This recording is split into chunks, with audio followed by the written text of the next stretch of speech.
Hey y'all, so today we are going to be coming from the book of Esther, and I just wanted to talk about how the Lord never leaves us. The word says that he never leaves us nor forsakes us, so we can rest assured that he will never do that. And we all know the story of Esther. Queen Vashti, y'all, sorry, there's a B. Queen Vashti did not obey the king, so, he decided to get someone to replace her. So he called for all of the virgins to come to his palace, and I believe they received like 12 months of beauty treatments. And then they all had to spend the night with the king. And he was pleased with Esther more than any other of the girls. So he made her queen. And before Esther even arrived at the palace, her cousin Mordecai, who had raised her, told her not to reveal her heritage. So she did not reveal to anyone that she was a Jew.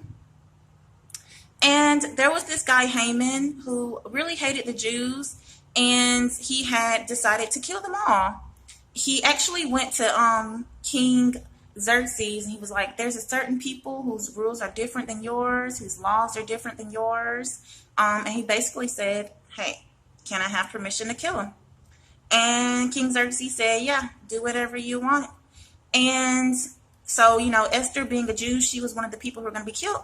And she decided to fast. She told Mordecai, hey, ask everyone to fast for 3 days. And she was like, I got to let the king know what's going on. I got to let the king know that Haman is trying to kill us.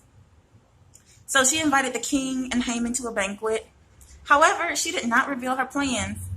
Well, she did not reveal her request yet. So she was like, hey, come to another banquet. So she prepared another banquet for Haman and the king. And at this point, Haman is feeling really good. He's like, I'm in the king's good graces, and Queen Esther herself is inviting me to dine with them. He's like, he's feeling himself, and he's bragging. He's bragging about all of that to his friends and his wife. And Esther finally reveals what's on her heart. She's like, someone's trying to kill me and my people. And King Xerxes, he's so great. He's like, who would be so presumptuous as to touch you? Now, I don't know. Maybe that's kind of the husband in him, but it's also the king in him. I'm like, yeah, that's a good husband to say it like that. But he's also a king. And him being the king, he's like, who on earth could think that they could touch the queen? And then Esther is like, it's this wicked Haman who sits here with us. And King Xerxes walked out. He just walked out. And when I was watching One Night with the King and I saw that, I was like, OMG. I'm like, okay, he's probably just going to gather his thoughts. This is probably hitting him hard, all at once. Haman, his right-hand man, who he gave his signet ring to, and who is like the second highest in the kingdom, who he gave all this power to.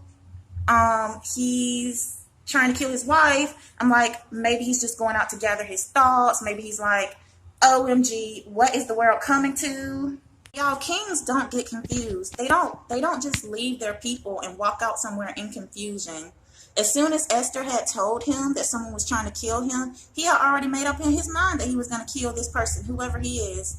So she's like, yeah, it's this wicked Haman. And he walks out. And y'all, when it seems like the Lord has left our presence, like he never leaves us. He never leaves us. He is always mindful of us. We are always on his mind. So sometimes it may seem like, oh my gosh, I don't really feel him right now. He's not really talking to me. I'm not really hearing him. But y'all, sometimes we have to remember that when he's not talking to us, he may be speaking of others regarding us. So he may not be speaking to us, but he could be speaking of us. And that's exactly what King Xerxes did. He immediately, without hesitation, got up, left Esther's presence. So yeah, he immediately got up, left Esther's, sorry y'all, something distracted me just now. And he was like, hey, let me find some servants. And yeah, he came right back with some servants. And that's what the Lord does, y'all. He doesn't, if he's not speaking to us, he may be speaking to others about us, talking to his angels, y'all. Because, even when Satan and some other angels rebelled, God did not fight them. God did not war with them himself, because he's on a whole nother level. He's not going to just war with something that he created. he sends his angels to war. So that's what King Xerxes did. He went and he got his servants to fight for Queen Esther. And y'all, that's what the Lord does.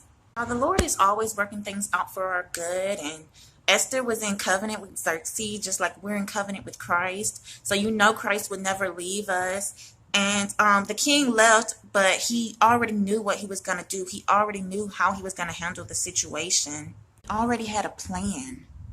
That's what we need to remember about Christ. Even when we're going through, Christ already knows how he's going to handle the situation. And we can just rest in that. But all right, I love y'all. That's it for today. And I'll talk with y'all soon.